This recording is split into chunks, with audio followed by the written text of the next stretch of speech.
오늘은 새롭게 하심을 입은 자의 삶, 골로새서 3장에 있는 말씀입니다. 새롭게 하심을 입은 자의 삶.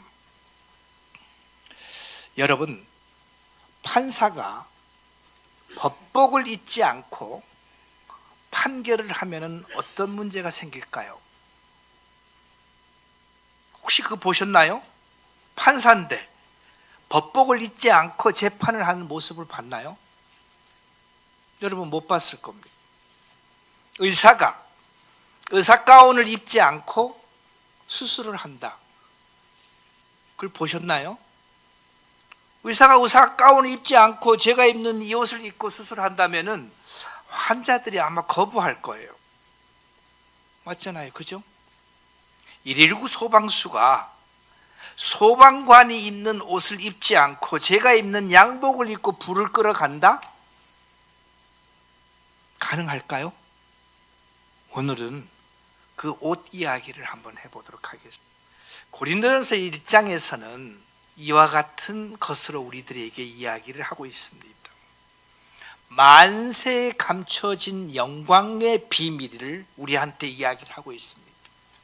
아브라함에게도 가르쳐주지도 않고 에노아에게도 가르쳐주지도 않고 이 선민이었던 유대인들에게도 가르쳐주지 않은, 알려주지 않은 그 사실을 이 시간에 살고 있는 이 유대인들이 우리를 보고 얘기할 때 개같은 이방인이라고 얘기하는 우리들에게 하나님이 무엇을 주셨는가를 골로새서 1장에서는 이야기를 하고 있습니다. 이 비밀은 만세와 만대로부터 감춰졌던 것인데 이제 그의 성도들에게 나타났고, 그의 성도가 누구십니까? 이곳에 참석한 우리들입니다. 만세와 만대에 감췄던 비밀이 우리에게 나타났다는 거예요. 그 비밀을 우리는 잘 간직하고 그 비밀을 잘 이해하고 있는가? 하나님이 그들로 하여금, 하나님이 이 이방에 있는 성도들로 하여금 비밀의 영광이 이방인 가운데 얼마나 풍성한지를 알게 하려 하십니다. 성경은요, 우리가 너무나 풍성한 것을 갖고 있다고 생각하고 있습니다. 주셨다고 말씀하고 계신 거예요. 제가 이 말씀을 보면서 저한테 비교를 해봤어요. 하나님은 영광의 비밀에 풍성한 것을 나한테 주셨는데 나는 그걸 누리고 있느냐? 하나님은 주셨다고 그랬는데 나는 그것을 받지 못한다면은 뭐죠? 이거는 뭐죠? 하나님이 잘못한 것은 아니잖아요. 주셨으니까. 그럼 누가 잘못된 거예요? 내가 그 가치를 모르는 거죠. 내가 받기는 받았는데 그 뚜껑을 열어보지 않고 그 속에 있는 것이 진짜 보한지 아닌지를 내가 열어보지 않은 거예요. 아니면은 열어보고 금고 속에 집어넣어놓고 잊어먹고 있듯이. 이 비밀은 다 같이 읽어보겠습니다. 파란색 글씨 시작. 너희 안에 계신 그리스도시니 곧 영광의 소망이니라. 이방인들에게 풍성하게 준 이 비밀이 신자 속에 있는 살아계신 하나님이신 예수 그리스도 그분이시라는 것. 이것을 성경은요 임마누엘이라고 얘기하고 있거든요. 이 전능하신 창조주가 내 속에 계신다는 겁니다. 살아계시고 지금도 역사를 움직이고 있는 그 하나님이 내 속에 계시다는 거예요.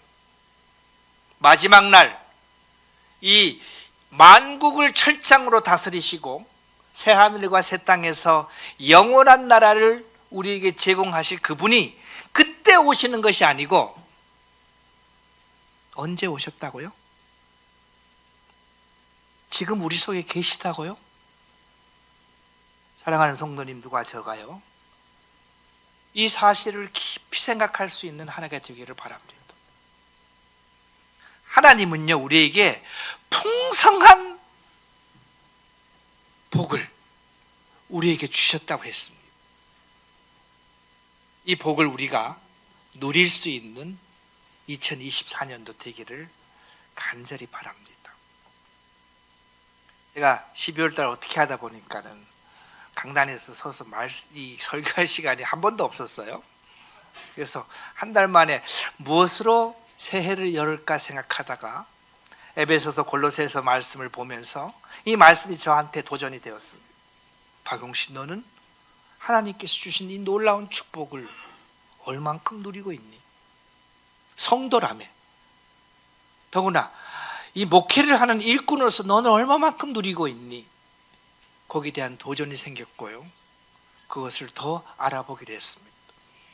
밑에 있는 빨간 글씨를 보면요, 하나님의 능력으로 그리스도와 함께 살리심을 받은 이방인인 우리 속에 누가 존재한다고요? 하나님이 존재한다는 거예요.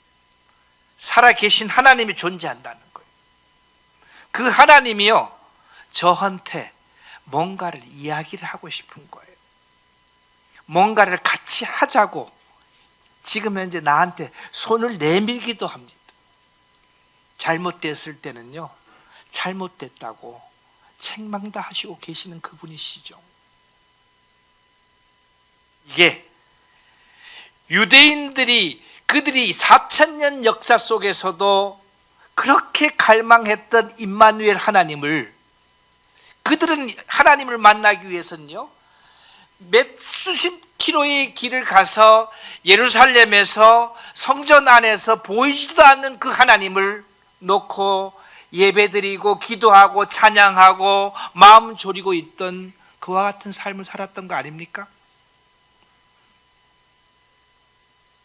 하나님께서는요, 우리 주님 돌아가신 다음에 예루살렘 성전을 없애버렸어요. 왜서요? 이제는 거기서 예배드릴 필요가 없습니다. 그 하나님이 어디 계시기 때문에요? 신자들의 속에 있기 때문에. 신자들의 속에 있기 때문에. 내 속에 있는, 우리와 함께 하시는 그 하나님을 어디서든지 언제든지 예배드릴 수 있는 환경을 허락해 줬기 때문에 예루살렘 성전을 없앤 거죠. 예루살렘 성전은 언제 다시 생길까요? 성도가 부활하면 하나님을 만날 곳을 하나님께서는 제공해 주시는데, 그때 다시 예루살렘에는 성전이 건립이 되겠죠. 따라해 봅시다. 내 속에 계신 그리스도. 다시 한번요. 내 속에 계신 그리스도. 이분을 자주 만나고, 이분을 자주 느끼고, 이분을 통해서 그분의 능력으로 살아갈 수 있는 한 해가 될 수 있기를 바랍니다. 27절을요, 27절을 이 공동 번역은 이렇게 번역해 놨습니다. 이 심오한 진리는 곧 이방인 여러분이 그리스도를 믿게 되었다는 사실과, 이방인인 우리가 그리스도를 믿게 되었다는 사실과 또 영광을 차지하게 되리라는 희망입니다. 이렇게 표현했습니다.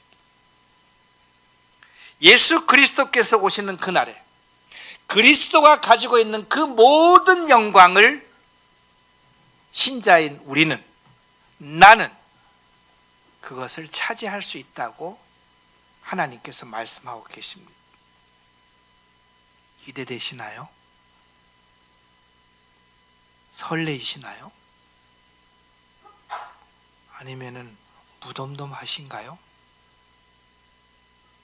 무덤덤하면 우리는 하나님 앞에 고개 숙여야 됩니다. 에베소서에서 얘기했듯이 영광의 풍성한 것이 무엇인지 알게 해달라고 사도 바울은요 기도하고 있습니다. 2024년도 저와 우리 성도님들은 이 영광의 풍성한 소망이 내 속에 계신 예수 그리스도의 가치와 그분이 얼마나 놀라운 것인가를 깨달을 수 있는 한 해가 될 수 있기를 간절히 바랍니다. 그래서 우리 주님께서는요, 우리가 신앙 고백을 할 때 침례식을 받게 했습니다. 하나님은 영이시기 때문에요, 우리가 하나님을 만난다는 것은 영으로만 만날 수밖에 없는 거예요. 마음으로 만날 수 있다는 것이죠. 이 마음으로 만날 수 있는 하나님께서 우리 인간들에게 보여주시기 위해서 두 가지 예식을 제정한 것이 침례 예식과 우리가 조금 전에 드렸던 주의 만찬 아닙니까? 그죠? 우리가 주의 만찬을 바라보면서 누구를 생각하는 거예요? 십자가에서 달린 예수 그리스도를 바라보는 것. 침례식을 시행하면서 뭘 우리는 내 속에 받아들이는 거예요? 내가 죽었다. 그 다음에는요, 새 생명 속으로 다시 태어났다. 근데 그게 예식으로만 끝났다면 우리는 뭔가를 자주 잊어먹는 거죠. 그래서 지혜로우신 하나님께서는요, 침례식은 한 번 하게 하고 주의 만찬 예배는 매주 하게 한 거예요. 왜서요? 주의 만찬 예배를 통해서 뭘 새롭게 기록하라고요? 침례 받은 나의 모습과 왜 침례를 받은지를 매주마다 생각나게 하시고 거기에 걸맞는 삶을 살아갈 수 있도록 하나님께서는 우리에게 하시기 위해서 매주마다 주의 만찬 예배를 드리게 하는 겁니다. 오늘 만찬 예배 드리면서 하나님, 이 한 해 동안 저를 드려서 하나님을 섬기겠습니다. 이 고백을 하는데 자신이 없는 거예요. 그래서 다시 한번 기도했습니다. 하나님, 제가 담대하게 저를 드려서 한 해 동안 살 수 있겠다고 고백을 담대하게 할 수 있도록 도와주시옵소서. 내 속에 계신 그리스도를 경험할 수 있는 한 해가 될 수 있기를 간절히 바랍니다. 그렇기 때문에요, 하나님은 2024년 1월 7일 오늘 구원받은 성도를 보실 때 나를 누구와 같이 보시느냐? 예수 그리스도와 동일하게 본다는 겁니다. 이 속에 볼펜을 놓고, 저는 볼펜을 챙기지 않고 성경책만 들고 다니면은 볼펜은 자동으로 따라다니나요? 왜요? 성경책 안에 볼펜이 들어가 있기 때문에. 믿는 자를 그리스도 예수 안에 있는 존재라고 얘기하고 있습니다. 누가요? 하나님께서 그렇게 보시는 겁니다. 하나님은요, 박용실을 볼 때 그의 사랑하는 아들 예수 그리스도와 같이 본다는 겁니다. 또 예수 그리스도에게 나눠질 그 모든 축복과 상급을 나에게도 동일하게 나눠주겠다고 말씀하고 있습니다. 여러분, 이 사실을 받아들일 수 있나요? 내가 어떤 존재인지, 하나님 앞에서 그리스도인이 어떤 존재인지 여러분들 다시 한번 경험할 수 있기를 바랍니다. 내가 누구와 동일하다고요? 예수 그리스도와 동일하다는 것. 그분은 살아계신 하나님이십니다. 2024년도 우리는 이 부분을 누릴 수 있기를 바랍니다. 에베소서 2장 4장 22절 24절에 보면요, 썩어져 없어질 그 옛사람을 벗어버리고 마음의 영이 날마다 계속적으로 새롭게 함을 얻어서 새 사람을 입으십시오. 그 새 사람은 어떤 사람이냐? 하나님의 형상을 따라서 지음받은 새 사람이라는 겁니다. 우리는 여기서 정리할 게 있습니다. 나는 새롭게 태어났나요? 우리는 새롭게 태어났습니까? 새 사람으로 태어난 거예요? 새 사람으로 태어났습니다. 그래서 영생을 얻었다고 그러는 거예요. 하나님의 자녀라고 얘기하는 거예요. 의인이라고 표현할 수 있는 겁니다. 그리스도인은 이미 새 사람으로 태어났다니까요. 옛사람은요, 죄의 지배를 받는 아담의 후예고, 새 사람은 죄에서 구속받은 그리스도에게 속한 자를 우리는 새 사람이라고 얘기하고 있습니다. 옆에 있는 그림 보면은 애벌레와 나비는 동일한 아이인가요? 그놈이에요? 예? 애벌레가 있다가 번데기가 됐다가 다시 걔가 어떻게 되나요? 나비가 되는 걔가 걔예요? 그런데 모양은 전혀 틀리나요?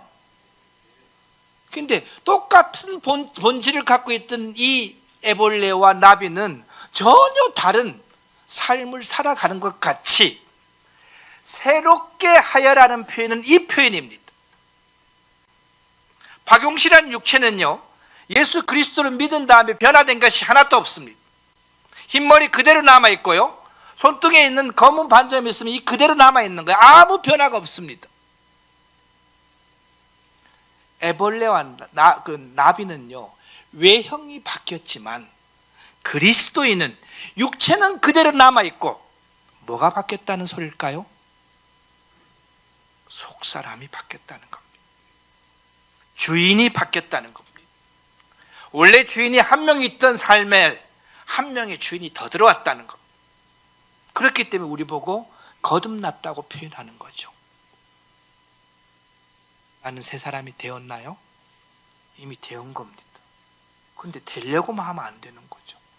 오늘 그 얘기를 해보도록 하겠습니다. 골로새 3장 1절 4절에 보면요, 같이 읽어보겠습니다. 그러므로 여러분이 그리스도와 함께 살려주심을 받았으면 위에 있는 것들을 추구하십시오. 거기에 있는 그리스도께서 하나님의 우편쪽에 앉아 계십니다. 여기 보시면요, 그리스도와 함께 살려주심을 받았으면 이렇게 표현했네요. 내가 뭘 했다고요? 아닙니다. 그리스도와 함께 살려주심을 받은 거예요. 나는 가만히 있었는데 하나님께서 나를 살려주신 거예요. 그럼 난 살아난 건가요?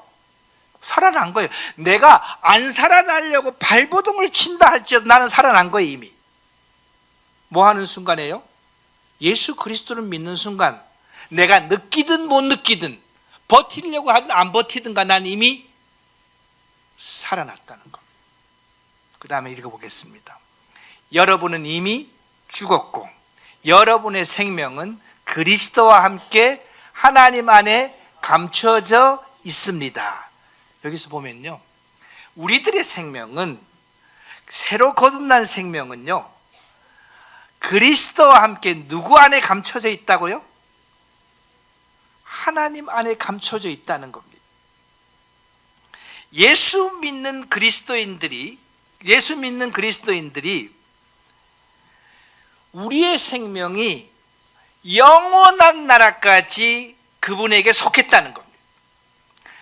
하나님 안에 감춰져 있다는 것은 내 생명의 소유권이, 과거에는 박용씨한테 있던 이 소유권이 누구한테 넘어갔다는 거예요? 하나님께 넘어가 있다는 겁니다.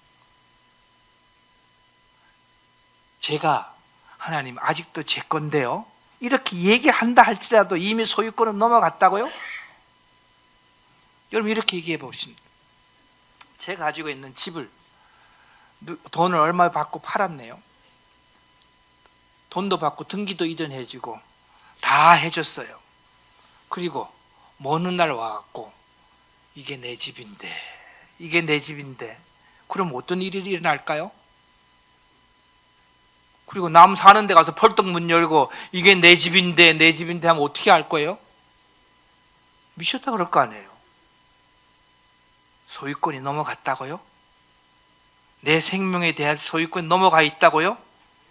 이제 내 것이 아니라고요? 성경은 분명히 이야기를 하고 있습니다. 여러분은 이미 죽었다고, 그리고 새 생명으로서 다시 태어났다고. 4절에 보면요, 여러분의 생명이신 그리스도께서 나타날 때 여러분도 그분과 함께 영광에 쌓여 나타날 것입니다. 상상을 해보세요. 마지막 날에 천사장의 나팔 소리와 그 하나님의 엄청난 영광이 휘감고 있는 그 천사들 숲에서 내가 같이 우리 주님과 함께 그 영광에 쌓여서 이 땅에 내려올 수 있다. 우리는 이것을 소망하면서 상상하면서 살아갈 때 우리는 위의 것을 찾아볼 수가 있다는 것입니다. 빨간 글씨 같이 읽어볼까요? 지상에서의 성도의 생명 자체가 이미 하나님 안으로 소유권이 넘어갔기에 이미 죽은 것으로 여기라. 죽은 것으로 여겨라는 소리는 죽었다는 거예요. 아직도 안 죽었는데 죽은 것으로 간지하라는 소리예요. 앞이에요, 뒤에요? 뒤입니다. 죽지는 않았지만 죽은 것으로 간주하라. 왜서요? 우리는 영이신 하나님과 만나고 있는 겁니다. 영이신 하나님께서 우리에게 역사한 것은 이미 영적으로 역사를 해놨기 때문에 그 영적으로 역사한 것을 지금 현재 이 세상에서 현실로 받아들이는 것이 우리는 그걸 뭐라고 그러나요? 믿음이라고 그러는 겁니다. 그래서 믿음은 바라는 것들이 실상이고 보이지 않는 것을 보게 하는 것이 믿음으로 볼 수 있다 그랬잖아요. 그죠? 우리는 영의 눈으로 하나님께서 나에게 행해 놓으신 그 일들을 현실 속에서 나에게 접목시킬 때 하나님께서 나에게 주신 것을 그대로 누릴 수 있는 특권을 누릴 수가 있습니다. 근데 골로새서 말씀과 성경을 보면은 이미 죽었다고 해놓고 새 생명을 얻으라 해놓고 또 죽이라 그러잖아요. 그죠? 그러므로 땅에 있는 지체를 죽이라. 밑에 있는 빨간 글씨는요, 이제는 너희가 이 모든 것을 벗어버리라. 분함과 노여움과 악의와 비관과 너희 입의 부끄러운 말입니다. 죽은 것은 뭔고? 죽이라는 것은 뭘까요? 로마서 7장 20절에 보면은 밑에 있는 글씨를 읽어보겠습니다. 내가 해서는 안 되는 것을 하면 그것을 하는 것은 내가 아니라 내 속에 자리 잡고 있는 죄입니다. 예수 그리스도께서요, 십자가에서 달려 돌아가셨을 때 나한테 죄를 가져갔잖아요. 그죠? 그 죄는 뭘까요? 우리 성경에는 그냥 죄라고 표현됐는데 영어로서는 sin과 sins가 존재합니다. 예수 그리스도께서 십자가에서 내 죄를 가져갔다는 것은 뭘 가져갔을까요? 죄의 결과입니다. 죄의 결과를 가져간 거예요. 과거, 현재, 미래의 죄의 결과를 가져간 거죠. 그럼 내 속에는 뭐가 지금 남아있나요? 죄의 본성이 남아있는 거예요. 그럼 죽이 잘 맞는 거예요. 내 속에 있는 죄의 본성과 이 세상에는 죄가 아주 너무나 풍성하게 많나요? 이 세상은 이 죄가 수두룩하게 있는 거예요. 이게 바깥에 있는 죄가 내 속에 있는 죄하고 이게 잘 맞을까요? 코드가 잘 맞으니까는 그리스도인들이면서도 음란과 부정과 사욕과 악한 정욕과 탐심과 기태 이런 것들에 잘 노출될까요? 내 속에 있는 죄의 본성이 존재하기 때문에 세상에 있는 수많은 죄들이 바깥에서 왔다 갔다 하니까는 내 속에 있는 죄의 본성은 그걸 보고 하고 싶은 마음이 생길까요? 생기는 거예요. 이게 그리스도인의 현실이라는 거예요. 영적으로는 살려놨지만 육체는 아무 변함이 없고 옛 생명은 내 속에 지금 존재하고 있고 새 생명도 존재하고 있기 때문에 내 속에 있는 이 죄의 본성은 세상에서 움직이는 그 죄와 손을 붙잡고 일하려고 시도하는 때가 한두 번이 아니라고요? 한두 번이 아닌 것입니다. 그렇기 때문에 죽이라고 표현합니다. 죽은 것과 죽일 것을 정리해 보겠습니다. 죽은 것, 완료된 것이에요. 우리는 옛 생명이 죽었다는 겁니다. 그 다음에 죄의 결과가 소멸됐다는 것이. 이렇게 표현해 볼까요? 판사가 피고를 불러놓고 죄의 결과가 없어졌어요. 그럼 판결할 수가 있나요? 죄의 결과가 없어지면 판결할 수가 있어요, 없어요? 씩씩하게 박철영 대님이 있다고 그랬는데 죄의 결과가 없어지면 판결을 할 수가 없습니다. 죄의 결과가 가져갔기 때문에. 그 다음에 하늘나라의 기업을 받는 것이 이미 정해져 있는 거예요. 그래서 양자라고 표현하고 있습니다. 새 생명을 얻었다는 것도 이미 완성됐나요? 그래서 아까 우리 중에 에녹과 같은 영광을 누릴 사람이 있을 수가 있다. 그것은 뭘까요? 내 죽기 전에 그리스도께서 오시면 우리는 죽지 않고 영원 나라에 갈 수 있다는 특권을 갖고 있는 사람이죠. 아멘 하시나요? 우리는요, 에녹과 같이 죽지 않고 이 땅에서 하늘나라에 올라갈 수 있는 소망을 갖고 있는 사람인 겁니다. 그 다음에 죽일 것.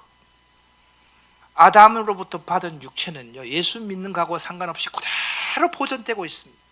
너무나 잘 보존되고 있는 거예요. 남아있는 죄의 본성이 있기 때문에 그 죄의 본성은 자꾸 나를 두수시는 거예요. 저거 재밌잖아, 하자. 저거 맛있잖아. 저거 즐겁잖아. 이렇게 할 수 있는 죄의 본성이 내 속에 있는 거예요. 여러분들이 인터넷 보다가 인터넷에 이상한 것이 딱 보이면은 내 속에 있는 뭐가 지금 작동을 하는 거예요? 죄의 본성이 작동을 해갖고 눌러봐 이렇게 하는 것이 내 속에 있는 현실이라는 거예요. 죄의 본성으로부터 오는 유혹들을 우리는 그대로 존재하고 있다는 것이죠. 그래서 로마서 7장에서 이렇게 표현하죠. 오호라 나는 곤고한 사람이로다.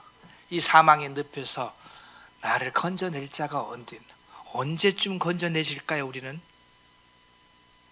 언제쯤 그 유혹과 그 범인에서 건져질 수 있을까요?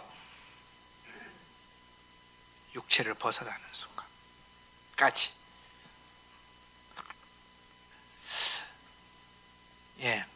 그래서 벗어버리고 새 사람을 입었다. 우리가 그 골로새 3장 9절 10절 보면요, 같이 읽어보겠습니다. 너희가 서로 거짓말하지 마라.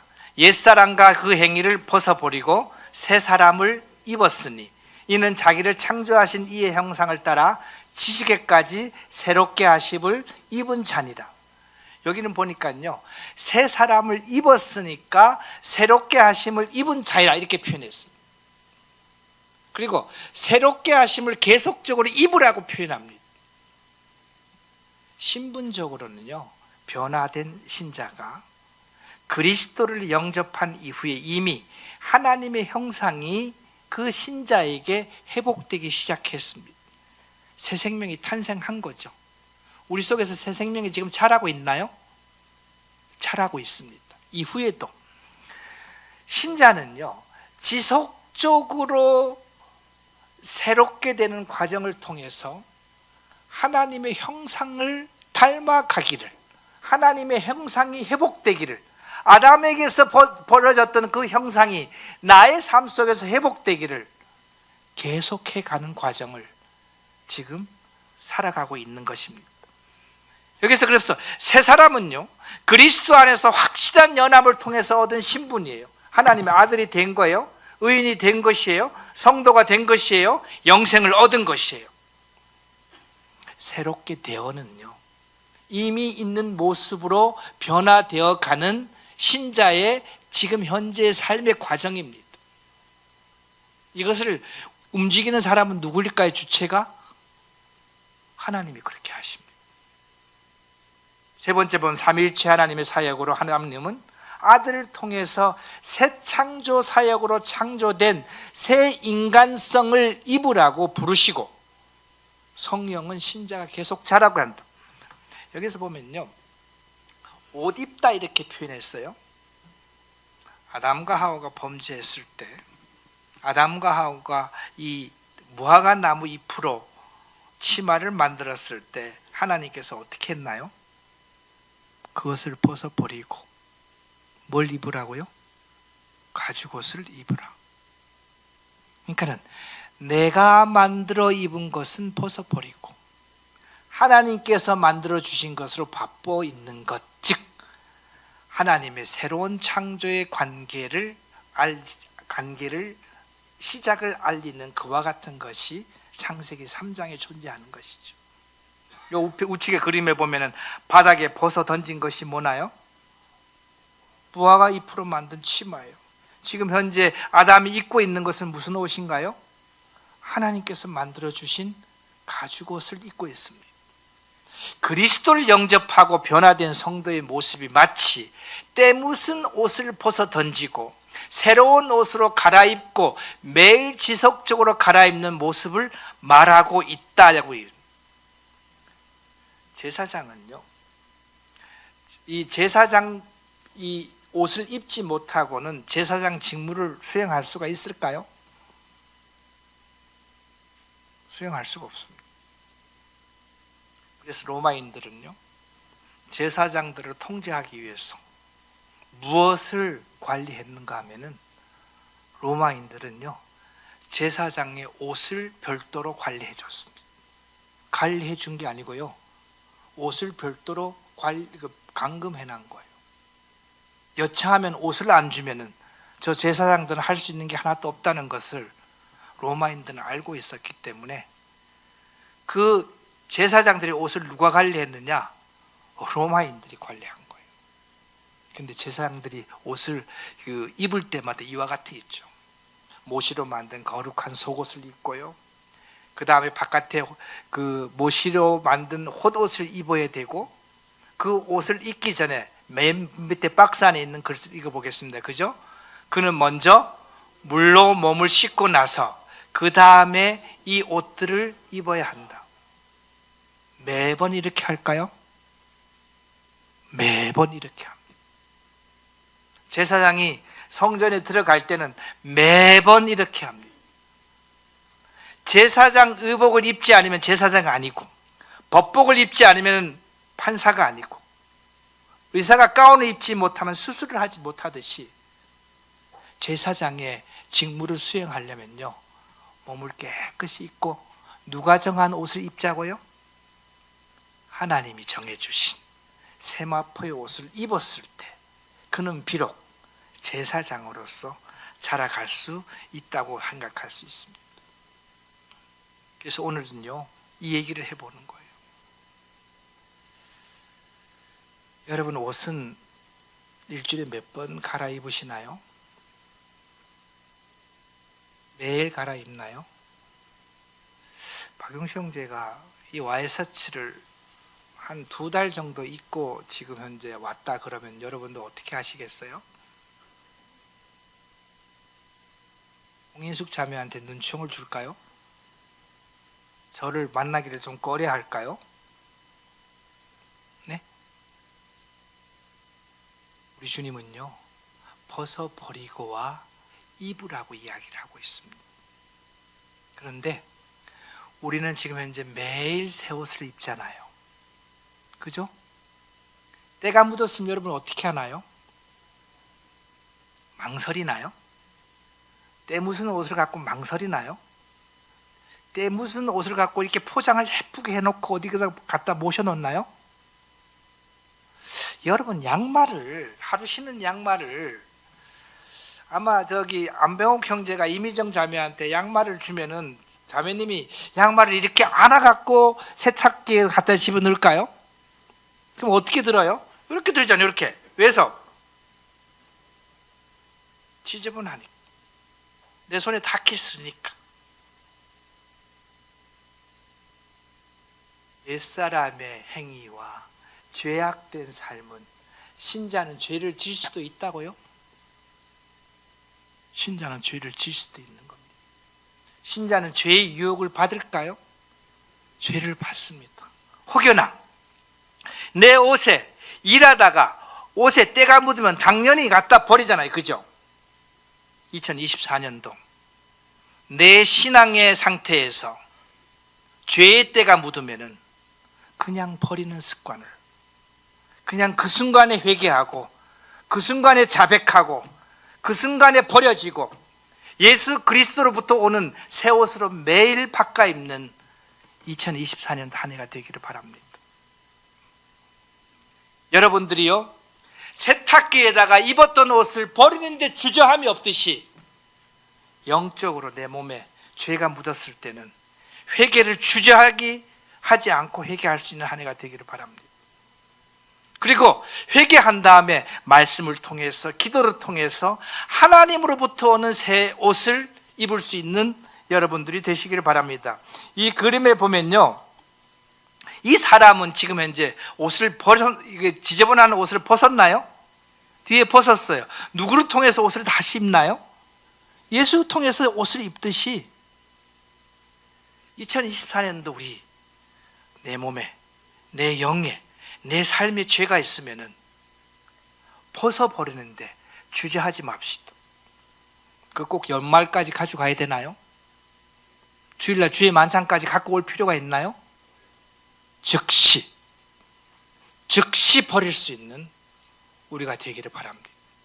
그리고 예수님으로부터 새 옷을 항상 입고, 그러면 예수님 볼 때 우리가 항상 새 사람으로서 보일까요? 성도들에게도 항상 새 사람의 모습이 나타날까요? 우리는요, 1년에 옷을 몇 번 갈아입을까요? 하루에 우리는 옷을 몇 번 갈아입나요, 보통? 저는 한 4-5번 갈아입는 것 같아요. 제 방에 뭐 양복도 있고 잠바도 있고 조끼도 있으니까 손님 온다면 양복 입고, 그 다음에 뭐 손님 온다면 슬리퍼 신고 있다가 구두도 갈아입고, 올라가서 뭐 아침에 내려와서 올라가고 하는 게 다 옷이 하루에 뭐 4-5번 입고 갈아입으니까는 1년이면 몇 번 갈아입을까요? 5번이면 1년에 1,500번 갈아입는 거네. 1년에 1,500번 옷 갈아입듯이 신자의 삶 속에서 묻었던 죄의 때를 1,500번, 2,000번 아니면 그 이하에도 우리는 매일 벗어서 던질 수 있는 우리들의 삶이 될 수 있기를 바랍니다. 우리는 옷을 사기도 해요. 세탁하기도 합니다. 다림질도 합니다. 어떤 옷을 입을까 코디도 합니다. 신자의 삶 속에 신앙의 삶도 이렇게 해야 될까요? 새 옷을 사 입어야 됩니다. 무엇으로 새로운 봉사를 할까? 새 옷을 사 입어야 되는 거예요. 혹시 때가 묻었으면 어떻게 할까요? 세탁기 갖다 집어넣듯이 하나님 앞에 회개해서 벗어 던지고 하나님부터 새로운 것을 받아갖고 다림질하고, 아래 위에 맞는 옷이 뭘까? 이 성도한테 맞는 내 그 자세는 무엇일까? 저 성도를 만날 때 내가 무슨 말을 해야 될까? 이와 같은 마음으로 우리들은 옷을 새로 입고 코디를 하고 이렇게 해야 되지 않겠습니까? 그죠? 이런 옷은 어떻게 해야 돼요? 이런 옷은 금방 나타나는 옷이 안 보였나요? 예, 때 묻은 옷 어떻게 할까요? 제가 때 묻은 옷을 예쁘게 포장해갖고 안원준 형제님한테 드리면 안원준 형제님 좋아할까요?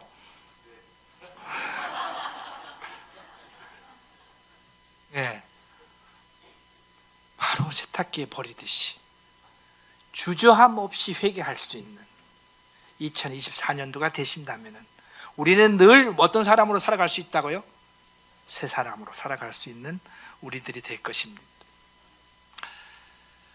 새 사람으로 되었을 때 우리에게 나타나는 것이 거룩하고 사랑하고 긍휼, 이와 같은 것들이 다 성령 충만의 성령의 열매로 나타나잖아요. 그죠? 우리가 매번 이 죄의 때 묻은 것을 벗어버리고 예수 그리스도부터 새 옷을 계속 입고 있는 삶이라면은 우리는 이와 같은 삶들이 우리 속에서 나타날 수 있는 거예요. 서로 용서하고 온유하고 오래 참고 사랑하고, 예? 마지막으로 주님의 사랑으로 할 수 있고, 이 그림으로 보면은 지금 이제 내가 더러워진 옷은 어떻게 하고요? 벗어버리고, 누구한테 지금 새 옷을 받아 입는 거예요? 그리스도로부터 새 옷을 받아 입듯이 우리 2024년도요 우리 이렇게 생각합시다. 내가 옷을 갈아입을 때마다 내 영혼에 죄의 때는 묻지 않았는가. 잠잘 때 우리는 잠옷으로 갈아입잖아요. 그죠? 잠옷을 갈아입을 때 오늘 하루 나의 영혼에는 묻은 때가 없는가? 묻은 죄가 없는가? 묻은 죄가 있으면요 갈아입고 잡시다.